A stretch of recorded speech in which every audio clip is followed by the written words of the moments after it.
I thought it was fine. I thought the substance of what really needed to be said here was fine. I'm feeling a lack of intensity somewhere. And I don't know where it got lost in translation. This pandering to the crowd that Punk is doing, I get it. This time, this instance, Fanatics Fest and going over people coming in from Jordan and coming all the way over from, what'd he say?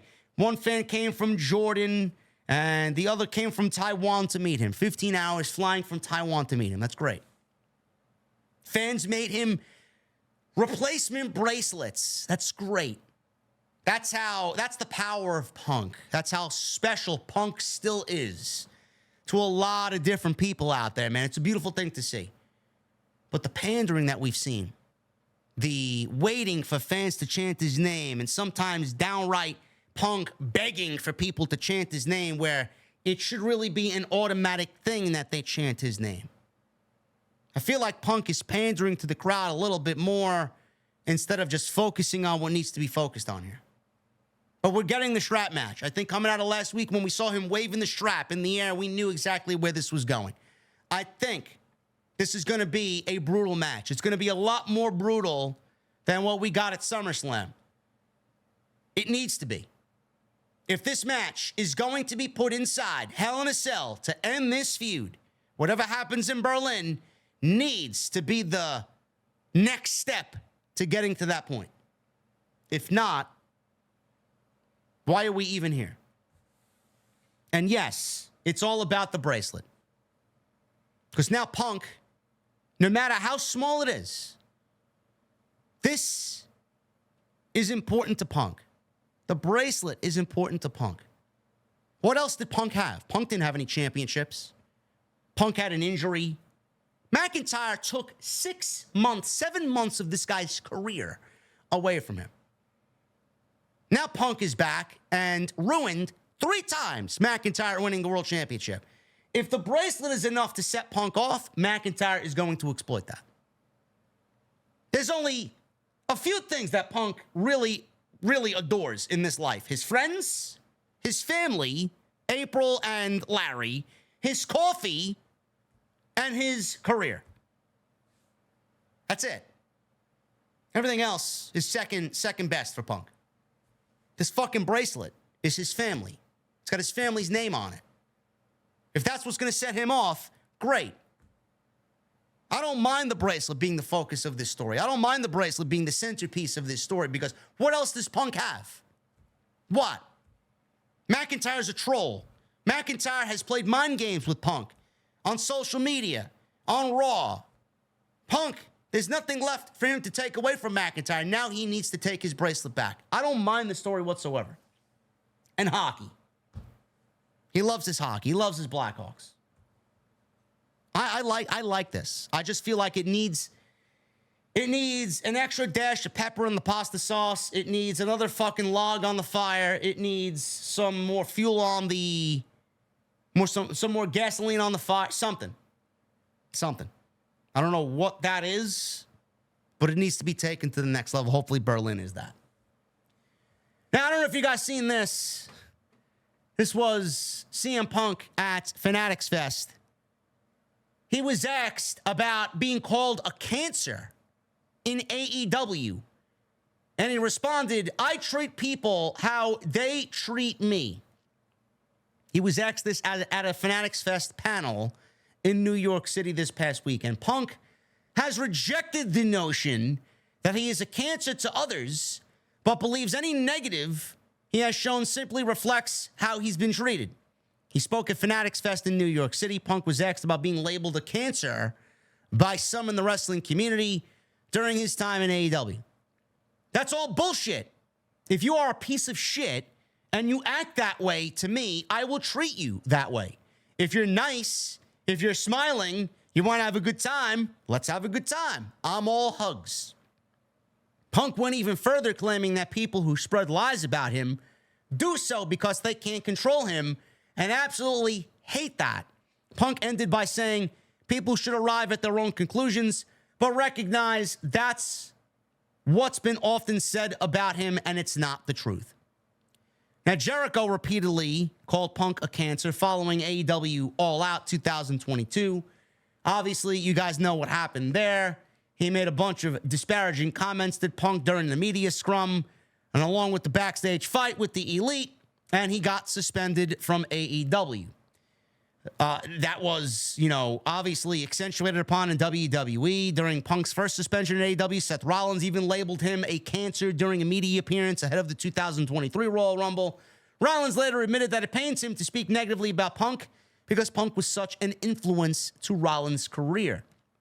The issues, obviously, I would assume have been mended because they are now working together or will be working together. Right now is the rumor going into WrestleMania. But we've had no problems with Punk in WWE. We're not going to have any problems with Punk in WWE because there is real leadership in WWE. There are mature people in WWE. The difference between AEW and WWE is that WWE has real leadership, AEW does not. Tony Khan is not a real leader. Tony Khan is a money mark who wants to friend all these people and wants zero to do with controversy and zero to do with backstage drama.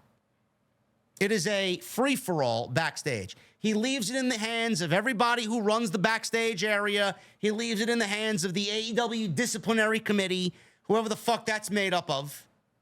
And these certain people have egos so big that they didn't want CM Punk in the locker room throwing his weight around for whatever reason, jealousy, whatever the reason may be. He's the guy. He's the one that's making the big bucks. He's the one that's bringing in the buy rates and the ratings, and he's making the most money out of everybody. Everybody took offense to this. They took offense to him coming on in trying to help the company. And obviously, you see where the company is now. I feel like Cody Rhodes was a fucking blow to the gut when AEW sided with the Young Bucks, and the Young Bucks celebrated their victory that legitimately the biggest superstar that they will ever have walked through that door of AEW and then was subsequently fired because they didn't want him there. And then they took a victory lap in his termination. That's what killed AEW. I'm not saying that AEW is dead, but AEW certainly isn't the same company since CM Punk left. AEW is certainly not the same company since Cody Rhodes left. AEW is not the same company that they were 4 years ago, 3 years ago. They aren't the same company as they were 2 years ago. All you need to look at is the failing ratings to see where they are. All you need to look at is the dwindling attendance numbers to see exactly what's going on. And I'm not a ratings guy. I could give a fucking rat's ass about the fucking ratings, but the ratings are indicative of how the product is cold. The dwindling attendance numbers are indicative of how cold the product is. No, but Punk is the cancer. Britt Baker's out here getting suspended for fucking blasting MJF and Will Ospreay for having 1 hour on Dynamite. Now I'm hearing rumors that Britt Baker's got problems with Jamie Hayter. No, but Punk is the problem. Punk was the only cancer in the locker room, though, right? I don't understand why nobody wanted to do business. There's a lot more cancer in the AEW locker room than just CM Punk. And if you don't think the AEW product is dwindling and free-falling, I don't know what the fuck you're looking at. I don't. All you need to do is look at the ratings year over year. I did this with Monday Night Raw when Vince was in charge. Oh, but they're going to sign a new TV deal. That's fantastic. How is that going to change the overall presentation of the product that we see on Wednesday? How? Oh, because they get a TV deal, does that mean the product is going to be better than it was before the TV deal? Or are they going to get the TV deal, get their money, throw it in everybody's face? Everybody in that locker room is going to fucking gloat to all the fans on social media. Ha, ha, ha. AEW you thought was dead. You thought AEW was dying. Fuck off, Marks. That's exactly what they're thinking backstage. That's exactly what they're thinking backstage. Yet Punk is the fucking cancer. Meanwhile, you got guys like Dax who are fucking tweeting at me because I have an opinion of how their product has gone down the fucking toilet. Am I not allowed to have a fucking opinion? Yet Punk is the fucking cancer that was AEW. You don't think they have a problem? You think a TV deal is going to solve that problem? You think Wembley Stadium is going to solve that fucking problem? You think announcing All In Texas is going to solve that fucking problem? They drew 81,000 people at Wembley Stadium last year. They barely have 50,000 this year. You don't think that's a fucking problem? They drew 30,000 less people from 1 year ago. Granted, the build for this year's All In is blowing last year's build out of the fucking water. But it doesn't matter about how good the TV is because they do so much bad that when the good happens, nobody sees it. And they constantly make mistakes. Another statistic, you're not going to believe this. 3 years ago, they drew 21,000 people for Grand Slam here in New York, Queens, New York, at Arthur Ashe Stadium. You guys remember, Bryan Danielson and Kenny Omega was one of the greatest spectacles that we've seen in decades. The energy, I wasn't even there. The energy coming off my television, I get chills even fucking talking about it. One of the greatest, maybe the greatest moment in AEW history.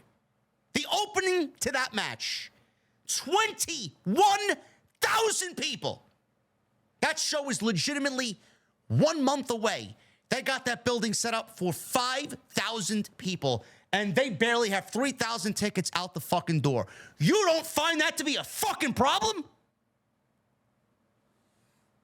In New York City, you don't find that to be a fucking problem?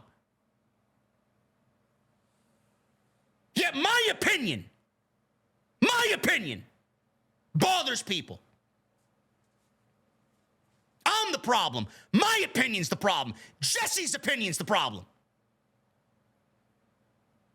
Everybody in that company should look themselves in the fucking mirror. They're the problem. They are the problem. The fans aren't the problem.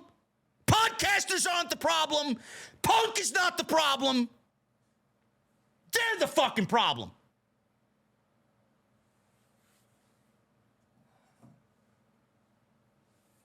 The facts are in the numbers. You can sit there and hype up, oh, but Hologram is 5-0. Collision's great. I watched Collision on Saturday night. I watched it with Jesse. I got the text messages to prove it. Through an hour and a half, I barely got one fucking storyline that mattered on the entire fucking show. One. I'm going back and forth with this guy. I'm like, where's the fucking story? They have given up. No, but Punk is the problem. Punk is the problem. Ridiculous.